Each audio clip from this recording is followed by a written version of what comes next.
ሰላም ተማሪዎች እንዴት ናችሁ? ዛሬ ደግሞ ኢኮኖሚክስ ግሬድ 11 ዩኒት 5 ስድስተኛውንና የመጨረሻውን ክፍል ነው የምናየው። በዛሬው ትምህርታችን የምንሸፍነው ሪጂናል ኢንተግሬሽን ኤንድ ግሎባላይዜሽን የሚሉትን ሁለት ጽንሰ ሀሳቦች ነው። አንደኛው ሪጂናል ኢንተግሬሽን ምንድን ነው፣ ስንት አይነት ሌቭሎች አሉ ወይም አራቱን ስቴጆች የምናይ ይሆናል። በመቀጠል ደግሞ ግሎባላይዜሽን ምንድን ነውና ኢትዮጵያ ላይ ምን አይነት ተጽዕኖ እየፈጠረ ነው የሚለውን ነገር የምናይ ይሆናል ማለት ነው። በመጀመሪያ የምንጀምረው ሪጂናል ኢንተግሬሽን ወይም ኢኮኖሚክ ኢንተግሬሽን የምንለው ነገር ምንድነው በሚል ነው ማለት ነው።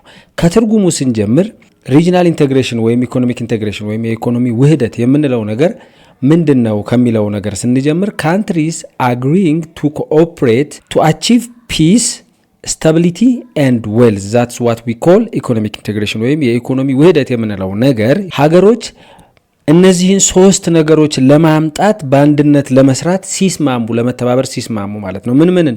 ሰላምን ለማምጣት፣ መረጋጋትን ለማምጣት እንዲሁም ሀብትን ለማምጣት በጋራ ለመስራት ስምምነት ሲያደርጉ ምን እንለዋለን? ይሄን ኢኮኖሚክ ኢንቴግሬሽን እንለዋለን ማለት ነው። እሺ ኢኮኖሚያዊ ውህደት ይህ ከሆነ ትርጉሙ ዓላማው ምንድን ነው ግቡ ስንል ግቡ ሪዲዩስ ኮስትስ ፎር ኮንሱመርስ ፕሮዲውሰርስ ኤንድ ኢንክሪዝ ትሬድ፣ ለኮንሱመርና ለፕሮዲውሰሮች ኮስትን መቀነስ ነው፣ ወጪን መቀነስ ነው የመጀመሪያው ዓላማው። ሌላው ደግሞ ትሬድ እንዲጨምር ማድረግ ነው። ምን ማለት ነው? ይሄ ማለት በሀገራት መካከል የሚደረግ ስምምነት ነው ብለናል። ለምሳሌ ሁለት ሀገራት በመካከላቸው ያለውን ንግድ ታክስ እንዳይኖረው ቢያደርጉ ታክስ ከሌለው መሸጫ ገንዘቡ ይቀንሳል ማለት ነው። ከውጭ ዘይት ኢምፖርት የምታደረግ ሀገር ካንትሪ ኤ ኤንድ ካንትሪ ቢ ቢኖሩ ካንትሪ ኤ ከቢ ኦይል የምታስመጣ ቢሆን ኦይሉ በ50 ብር ከሆነ ካንትሪ ቢ ላይ የሚሸጠው ስለዚህ በ50 ብር ታስመጣዋል ሲቀጥ ያለምንም ቀረጥ ማለት ነው። እንዲገባ ይደረጋል ያለምንም ቀረጥ። ስለዚህ እዚህ 60 ብር ቢሸጥ አዋጭ ነው ማለት ነው። ውድ አይሆንበትም ለዚህ ላለው ከስተመር ማለት ነው። እዚህ ላይ ያለው አምራች ደግሞ የዘይት ጥሬ ዕቃዎችን ወደዚህ ሲያመጣ እዚህ በ40 ብር የሚሸጠውን ቀጥታ በ40 ብር ያገኘዋል ማለት ነው ያለምንም ቀረጥ ስለሚያስገባው። ስለዚህ ይሄ የተሳለጠ ቢዝነስ እንዲኖር ያደርጋል ማለት። ነገር ግን ቀረጥ ቢኖረው ኖሮ ለምሳሌ 100% ነው ቀረጥ የራሱን ያህል እንድትከፍል ነው የምቀርጠው ቢል ካንትሪ ኤ ላይ ያለው ገቨርንመንት 50 ብር ይሸጥ የነበረው ዕቃ 50 ብር ቀረጥ ተከፍሎበት እዚህ ሲገባ በ100 ብር ገባ ማለት ነው። ስንት ይሆን ነበር? 120 ብር ይሆን ነበር ማለት ነው። እንደዚህ እያለ ይወደዳል ማለት ነው መገበያያው። ነገር ግን ይሄ እንዳይፈጠር ነው ግቡ ማለት ነው። ይሄ እንዳይሆን ታክስን የመሳሰሉትን ነገሮች ለማስቀረት ትሬድ ባሪሮችን በመካከል ያሉ ትሬድ ባሪሮችን ለማስቀረት ነው የኢኮኖሚክ ውህደት ዓላማው ማለት ነው ወይም ግቡ። ይሄን ኢኮኖሚክ ውህደት በማስፈናቸው ሁለት ሀገሮች ምን ጥቅም ያገኛሉ ስንል የመጀመሪያው ትሬድ ቤኔፊት ነው። ምን ማለት ነው ትሬድ ቤኔፊት ማለት? ትሬድ ቤኔፊት ማለት ትሬድ ይጨምራል ማለት ነው በሁለቱ ሀገሮች መካከል። ምክንያቱም ታክስ ከቀነሰ ታክስ ከሌለ በሁለቱ ሀገሮች መካከል ካንትሪ ኤ እና ካንትሪ ቢ መካከል ታክስ ከሌለ እንደ ልብ ቢ ከኤ ጥሬ ዕቃ ያገኛል፣ ኤ ደግሞ ከቢ የተመረተ ምርት ሊገዛ ይችላል።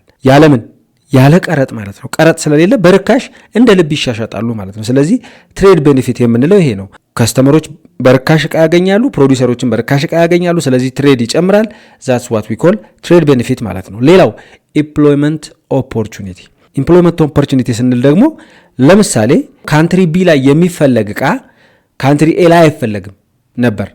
ነገር ግን ይሄ ስምምነት በመምጣቱ ምክንያት ካንትሪ ቢ ላይ የሚፈለገው ዕቃ ካንትሪ ኤ ላይ ይመረታል። ለምን? ካንትሪ ቢ ላይ ስለሚሸጥ እዚህ ሄዶ መሸጥ ይችላል ያለ ታክስ ገብቶ። ስለዚህ እዚህ ላይ አዲስ ስራ ፈጠርን ማለት ነው። አዲስ ስራ በመፍጠራችን ምክንያት አዲስ ሰራተኞች እንቀጥራለን። ስለዚህ ኢምፕሎይመንት ኦፖርቹኒቲ ይጨምራል ማለት ነው። ሌላኛው ኢምፕሩቭድ ፖለቲካል ኮኦፕሬሽን። ለምን? ኤ ላይ ያለው ኢኮኖሚ አሁን ቢ ላይ ጥገኛ ነው፣ ቢ ላይ ያለውም ኤ ላይ ጥገኛ ነው። ኢንተርዲፐንደንት ነው የሁለቱ ኢኮኖሚ። ስለዚህ የካንትሪ ኤ መበጥበጥ ለካንትሪ ቢም ሪስኪ ነው ማለት ነው። የካንትሪ ቢ መበጥበጥ ለካንትሪ ኤ ሪስኪ ነው። ምክንያቱም እዚች ካንትሪ ቢ ላይ የካንትሪ ኤ ኢኮኖሚ የተደገፈ ስለሆነ ካንትሪ ኤ ላይ የካንትሪ ቢ ኢኮኖሚ የተደገፈ ስለሆነ ማለት ነው። ስለዚህ አንዱ ሀገር የሌላው ሀገር ፖለቲካ ይመረምራል ማለት ነው፣ እንዳይረበሽ ያግዛል። ይሄ ሌላኛውም ሀገር እንደዚሁ ሌላኛውን ሀገር ያግዛል ማለት ነው። ለምን? ሁለቱ የጋራ ተሳሳሪ የሆነ ኢኮኖሚ ስለሚኖራቸው ማለት ነው። ይሄ ነገር ዲስአድቫንቴጅም አለው፣ አድቫንቴጅ ብቻ አለው። ምንድነው ዲስአድቫንቴጁ ስንል ትሬድ ዳይቨርሽን። ትሬድ ዳይቨርሽን ማለት ምን ማለት ነው? ሺፍቲንግ ቱ ለስ ኢፊሽንት ሜምበር። ምን ማለት ነው? ለምሳሌ ቻይና በ100 ብር የምትሸጠው ጫማ አለ። ቻይና በ100 ብር ጫማ ትሸጣለች። ለሴ ቻይና 100 ብር ነው ጫማ የምትሸጠው። ነገር ግን ጎረቤታችን ኬንያ ጫማ ምርታ በ150 ብር እየሸጠች ነው። እኛ ግን ከኬንያ ጋር ኢኮኖሚክ ኢንቴግሬሽን ውስጥ በመግባታችን ምክንያት ከቻይና 100 ብር መግዛቱን ትተን ሞር ኢፊሽንት የሆነችው ካንትሪ ማነች? ቻይና ነች።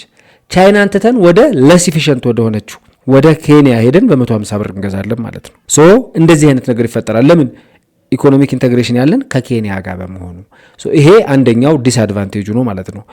ሌላኛው ጆብ ሪሎኬሽን ነው። ለምሳሌ ኬንያ ላይ ያለው የሰራተኛ ደሞዝ ከፍተኛ ከሆነ የሰራተኛው ደሞዝ ኬንያ ላይ ያለ ባለሀብት ስራውን በሙሉ ንቅል አድርጎ ኢትዮጵያ ያመጣዋል። ለምን? ኢትዮጵያ ርካሽ ነው። ኢትዮጵያ ርካሽ ስለሆነ የሰራተኛ ደሞዝ የኢኮኖሚ ውህደት ስምምነት ስላላቸው ኢኮኖሚ ውህደት ስላላቸው ሀገሮቹ ኬንያ ላይ ይመጣ የነበረው ፋብሪካ ይነቀልና ኢትዮጵያ ይከፈላል። ለምን? ለሰራተኛ ኢትዮጵያ ለሚከፈለው ርካሽ ነው። ርካሽ እዚህ ማውጣት ስለሚችል፣ ስለዚህ ኬንያ ላይ የሆነ ስራ ጠፋ ማለት ነው። ያ ስራ ሊትራሊ ተነቅሎ ጠፋ። ሶ አንደኛው ጆብ ሪሎኬሽን ዲስአድቫንቴጁ ነው ማለት ነው። ሌላኛው ሎስ ኦፍ ናሽናል ሶቨርኒቲ ነው። ምንድነው? አንዳንድ ነገሮች ላይ እንደ ልብ በግላችን እንዳንወስን እንሆናለን በዚህ በስምምነቱ ምክንያት። ለምሳሌ ቻይና ላይ የምንጥለው ታክስ እኛ ስለፈለግን ብቻ የምንጥለው ላይሆን ይችላል። በዚህ ስምምነታችን በዚህ ኢኮኖሚክ ውህደት ምክንያት ቻይና ላይ ዝም ብለን መጣል ላንችል እንችላለን። እንደዛ እንዳያደርገን የሚያደርግ ስምምነት ውስጥ ልንገባ እንችላለን። ይሄ ደግሞ ናሽናል ሶቨርኒቲያችንን ይቀናቀናል ወይም ይጋፋል ማለት ነው። ሶ እንደዚህ አይነት ነገሮች ሊከሰቱ ይችላሉ። ሶ ትሬድ ዳይቨርዥን፣ ጆብ ሪሎኬሽን ኤንድ ሎስ ኦፍ ናሽናል ሶቨርኒቲን የመሳሰሉ ዲስአድቫንቴጆች ቢኖሩትም ብዙ አድቫንቴጆች ያሉት ነገር ነው ይሄ ኢኮኖሚክ ኢንቴግሬሽን የምንለው ማለት ነው። 4 ስቴጆች አሉት ወይም 4 ሌቭሎች አሉት ብንል እንችላለን። ከነዚህ ከ4 ባንዱ አንድ ሀገር ከሌላ ሀገር ጋር ኢኮኖሚያዊ ውህደት ልትፈጠር ትችላለች። የመጀመሪያው ወይም ቀለል ያለው ውህደት የሚባለው ምንድነው? ፍሪ ትሬድ ኤሪያ የምንለው ነው። ይህ ፍሪ ትሬድ ኤሪያ በሁለት ሀገሮች መካከል ፍሪ ትሬድ ኤሪያ ከሆነ ያለው ኢንቴግሬሽን ኖ ኢንተርናል ባሪየር፣ ካንትሪ ኤ እና ካንትሪ ቢ እርስ በርስ ጉዶችን ሲሻሻጡ ታክስ የለም በመካከላቸው። ነገር ግን ኢንዲፔንደንት ኤክስተርናል ፖሊሲ።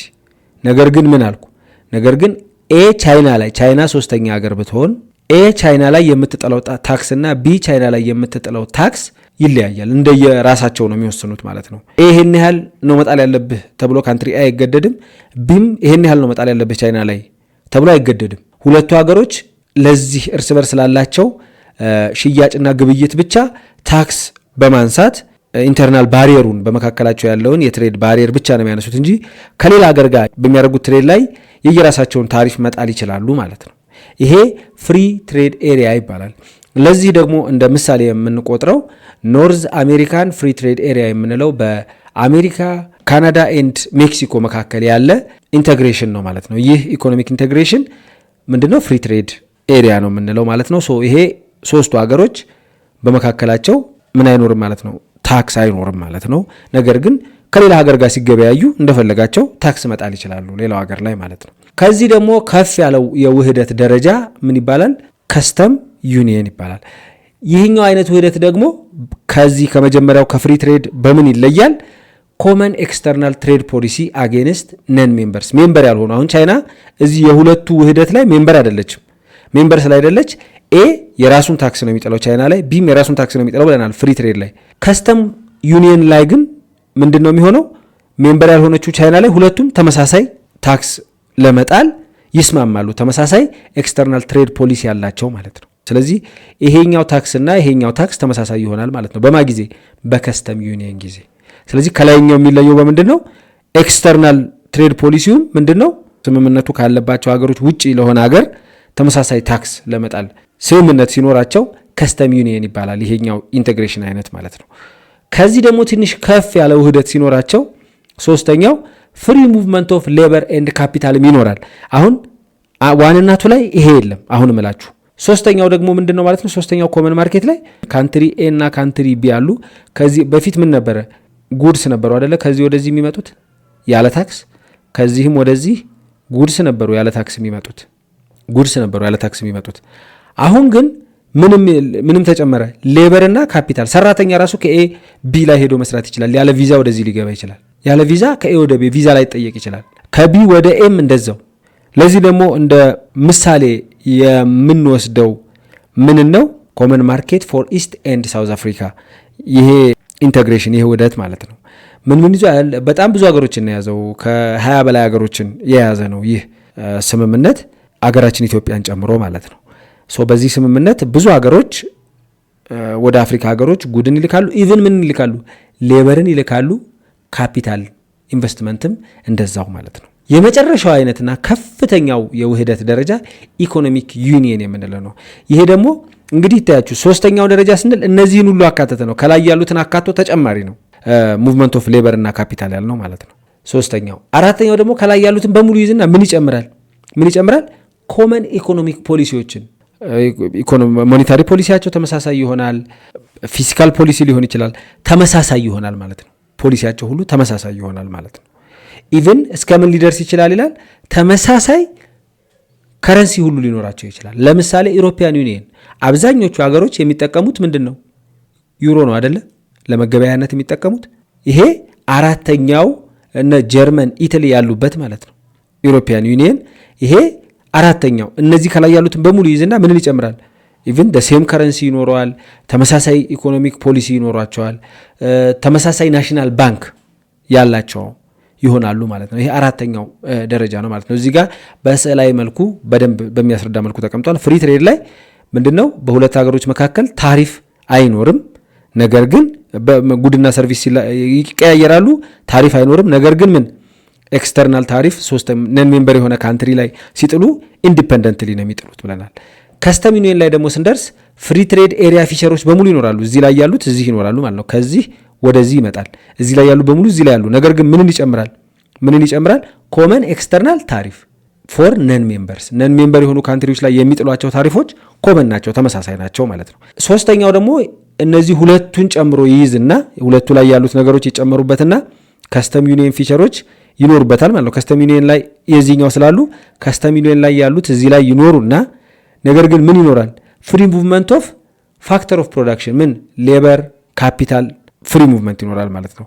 ለዚህ ደግሞ ኢኮዋስ ሌላኛው ኤግዛምፕል ነው ማለት ነው። አራተኛው የኢኮኖሚክ ውህደት አይነት ደግሞ ኮመን ማርኬት ላይ ያሉት በሙሉ ይኖሩትና ኮመን ማርኬት ፊቸርስ ፕላስ ኮኦርዲኔሽን ኦፍ ኢኮኖሚክ ኤንድ ሶሻል ፖሊሲስ ኢቭን ኮመን ከረንሲም ሊኖረው ይችላል ማለት ነው። ማለት ኢኮኖሚክ ዩኒየን ላይ ስንደርስ ማለት ነው። ለዚህ ደግሞ ጥሩ ኤግዛምፕል የሚሆነን ዩሮፒያን ዩኒየን ነው ማለት ነው።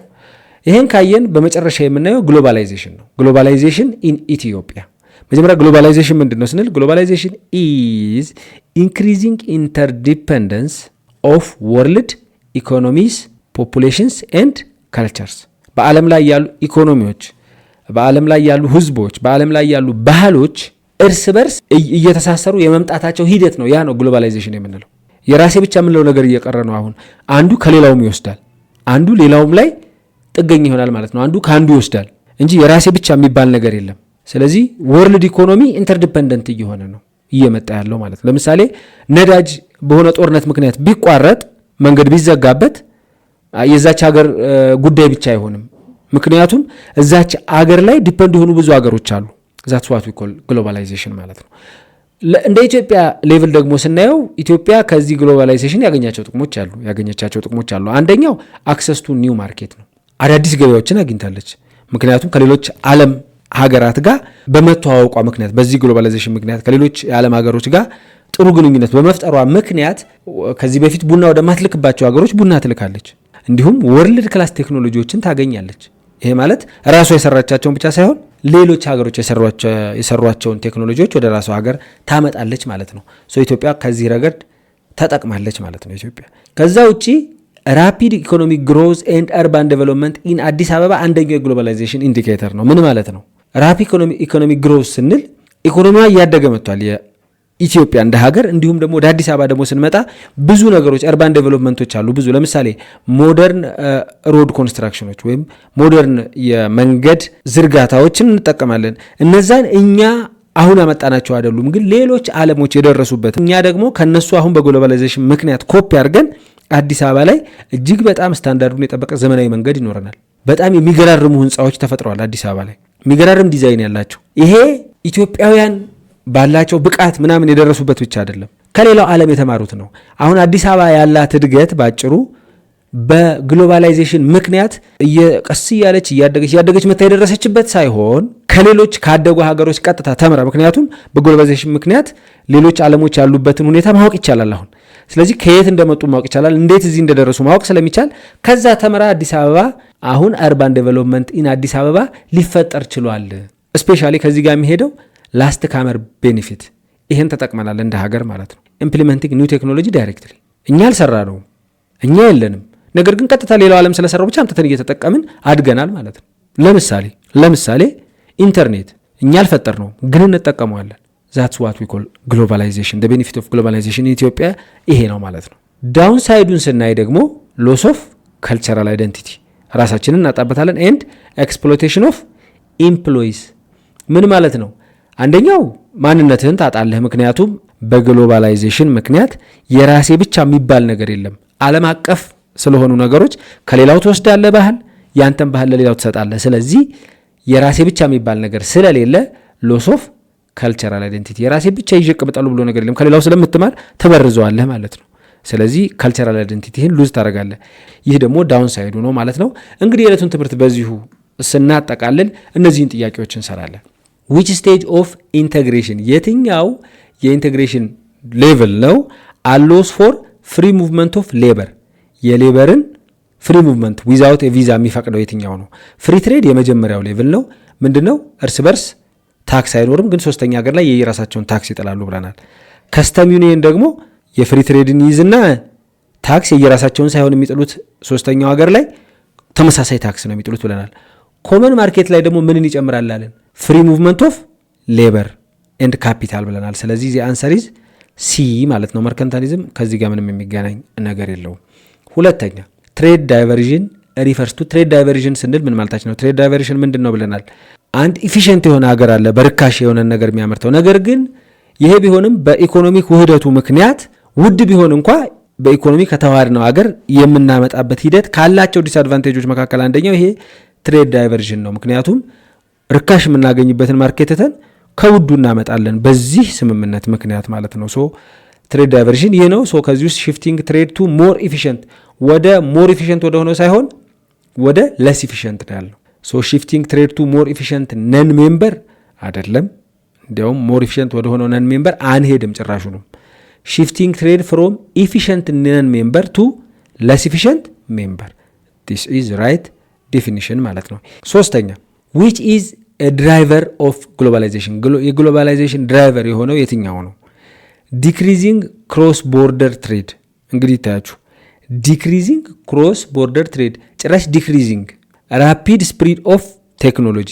በዋናነት ግሎባላይዜሽን እንዲሳለጥ ያደረገው ዋናው ነገር ራፒድ ግሮዝ ኦፍ ኦር ስፕሪድ ኦፍ ቴክኖሎጂ ነው። ቴክኖሎጂ በጣም በመሰራጨቱ ምክንያት አንዱ ሀገር የሌላኛውን ሀገር ነገር ማየት ይችላል።